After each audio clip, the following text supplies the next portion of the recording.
Aujourd'hui, nous allons parler de quelle est la meilleure voiture pour le business de l'autopartage. Salut à tous et bienvenue sur la chaîne du salariat à l'entrepreneuriat.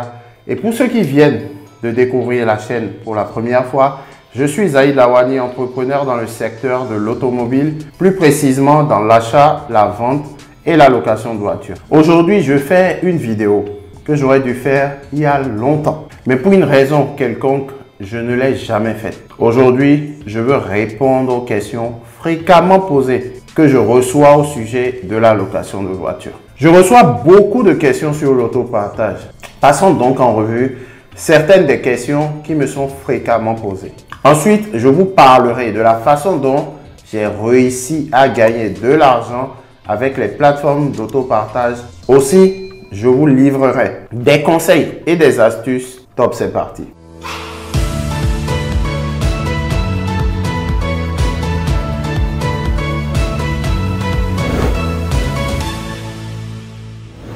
Pour ceux d'entre vous qui ne savent pas qu'est-ce que Getaround et Wecar, ce sont des plateformes de partage de voitures, un peu comme Airbnb l'est pour l'immobilier.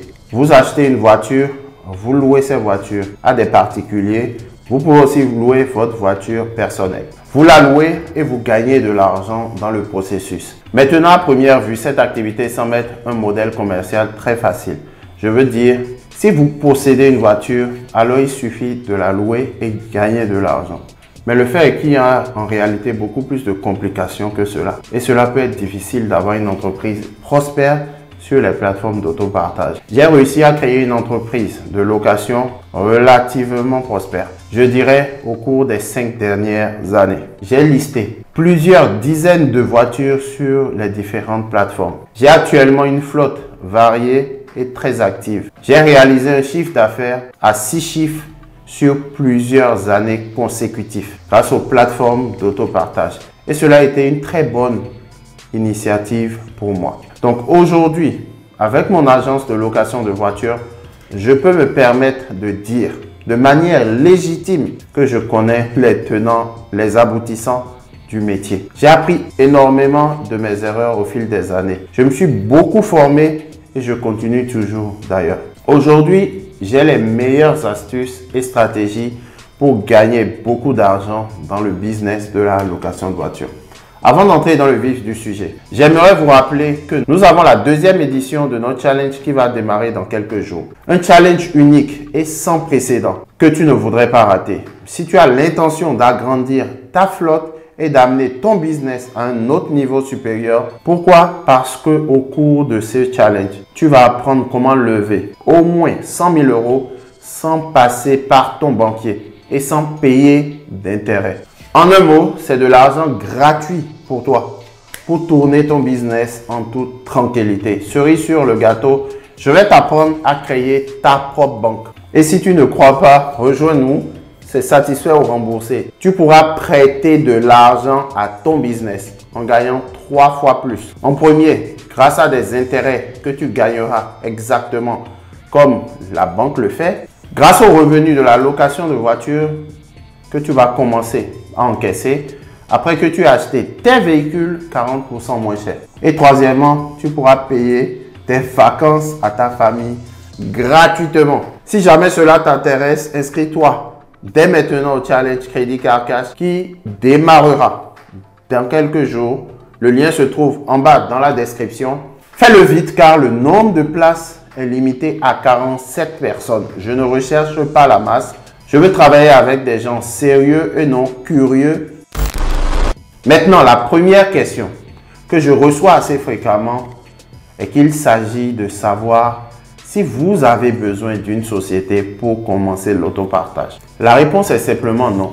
Il n'est pas nécessaire d'avoir une société pour démarrer sur Getaround ou Wecar. Vous pouvez le faire en particulier. En fait, au départ, vous n'avez pas du tout besoin d'une société. Il y a une grande différence entre avoir besoin et en avoir envie. Le fait est que c'est une activité qui, à mon avis, comporte plus de risques inhérents que d'autres activités. Par exemple, si vous démarrez une activité parallèle en tant que freelance, je vous dirais que non. Vous n'avez pas du tout besoin d'une société.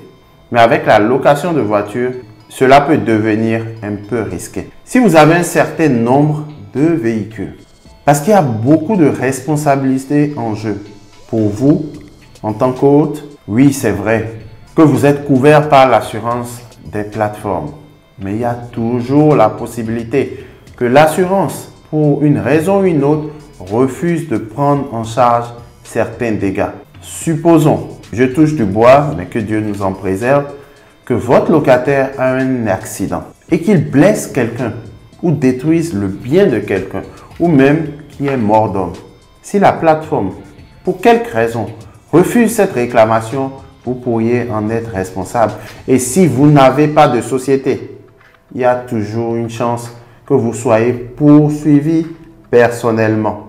Vous risquez de perdre votre maison. Cela dit, si vous voulez faire quelque chose de sérieux, je pense qu'il soit nécessaire d'en avoir une. En fait, je n'ai pas créé ma société avant d'avoir mes 10 premiers véhicules, c'est-à-dire en 2019. J'ai transféré tous mes véhicules personnels sur la société. Avez-vous besoin aujourd'hui d'une salle, d'une SAS, d'une SASU? Cela dépend de vous. Je pense que vous devez lancer une société si vous voulez faire quelque chose de sérieux dans la durée. Non seulement pour des raisons de responsabilité, mais aussi pour des raisons fiscales. Oui, parce qu'il y a des intérêts à être en société. Mais je vous conseillerais également de consulter un comptable à ce sujet, car malheureusement, je ne suis pas un expert, même si je connais la matière. Je ne pourrais vous prodiguer des conseils juridiques. La prochaine question que l'on me pose est la suivante. Quelle est la meilleure voiture pour l'autopartage? Il s'agit d'une question sur laquelle je ne peux pas répondre dans une seule vidéo car je m'éterniserai ici. Mais si vous voulez connaître la réponse, j'en parle dans ma formation qui est dédiée à cela. J'ai donc vraiment développé mon entreprise en utilisant une variété de voitures. Je suis parti de véhicules standards en passant par des monospaces, des utilitaires aux véhicules premium. Aujourd'hui, j'ai une autre approche du business. La majorité de mes voitures sont achetées quasi neuves, 0 kilométrage pour la plupart, parce que je ne tiens pas à plomber toute ma rentabilité en faisant des réparations tout le temps. À la revente, même après 4 années d'utilisation, le véhicule ne devient pas une épave. On peut toujours en tirer un montant considérable vu le prix auquel les véhicules sont vendus aujourd'hui. Mais le fait est que chaque choix de véhicule est vraiment dicté par l'endroit où vous voulez opérer. En un mot, si vous vivez dans une région touristique et vous vivez dans une région non touristique, vous n'avez pas les mêmes besoins. Cela varie vraiment d'une ville à une autre. Et c'est pour cette raison que vous devez faire une étude de marché approfondie dans la zone de chalandise dans laquelle vous voulez opérer. Je pense que c'est le prix auquel vous achetez votre véhicule qui est le plus important pour l'activité dans laquelle nous sommes. La valeur marchande d'un véhicule ne doit jamais être votre prix d'achat. Voilà pourquoi j'insiste sur le fait que vous devez savoir acheter vos véhicules 40% moins cher. Vous devez faire de bonnes affaires et acheter des voitures qui gardent leur prix. C'est le type de véhicule que vous voulez acheter pour votre business. La question suivante n'est pas vraiment une question, mais plutôt une déclaration. Elle provient souvent de personnes qui ont l'impression de se faire avoir par les plateformes d'autopartage. La question est la suivante: comment se protéger des plateformes d'autopartage? Le fait est que chaque fois que vous louez une voiture sur Getaround ou Wecar, il y a beaucoup de risques qui s'y rattachent. Et ce risque doit être pris au sérieux. Vous pouvez avoir un accident, on peut vous voler une voiture, vous pouvez avoir quelqu'un qui a un accident et qui blesse quelqu'un d'autre, vous pouvez avoir un accident qui tue quelqu'un d'autre ou qui détruit le bien de quelqu'un d'autre. Sans oublier les contraventions. Il y a tellement de scénarios différents qui peuvent se produire lorsque vous louez un véhicule. Et malheureusement, la réalité de la situation est que si la plateforme refuse votre réclamation et si le locataire nie sa responsabilité, alors c'est vous, en tant que hôte, qui devez assumer cette responsabilité. Alors pour tous ceux qui n'ont pas été dans cette situation, ce conseil est pour vous. Si vous louez vos voitures sur Getaround et Wecar, vous devez lire les conditions de location.